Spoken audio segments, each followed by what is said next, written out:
அடுத்தது இப்ப யார் வருவா? அடுத்தது யார் ஜெயிப்பா தமிழ்நாட்டுக்கு? ஸ்டாலின் தான்.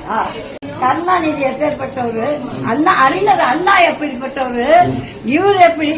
நான் என்னுடைய வயசு 85 ஆகுதுடா. இந்த 85ல எவன் சும்மா பொம்பளை இருக்கு பஸ்ஸுக்கு டிக்கெட் இல்லாம கொடுத்துவேன்.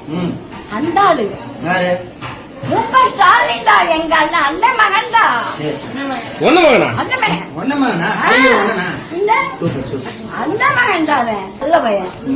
அந்த ஆளு ஒரு காலத்துல என்ன இது இருக்குல்ல, என்ன வானகன்று ஒரு எழுத்து நாடகம் எழுதுனேன். உனக்கு தெரியாது, நீ சின்ன பிறக்கவே இல்லை. அப்ப என்ன அப்ப எனக்கு அது அந்த நாடகம் தான் ரொம்ப உயிரா பார்ப்பேன்.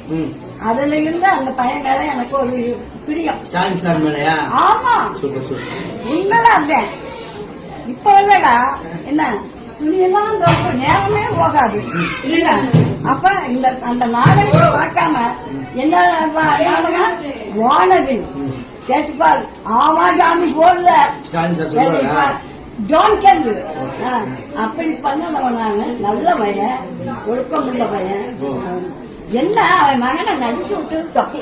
நடிக்கலையே அவரு? அது நடிச்சேன், எல்லா வருஷம் நடிச்சேன். எனக்கு பிடிக்கல, அப்படியே ஒன்னும் இல்லையா. அப்புறம் வேற ஒண்ணும் கிடையாது. நல்ல ஒரு குடும்பம்.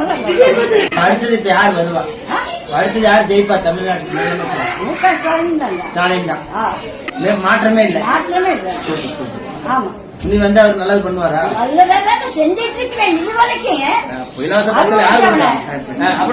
எடப்பாடியா கொடுத்தா? எடப்பாடி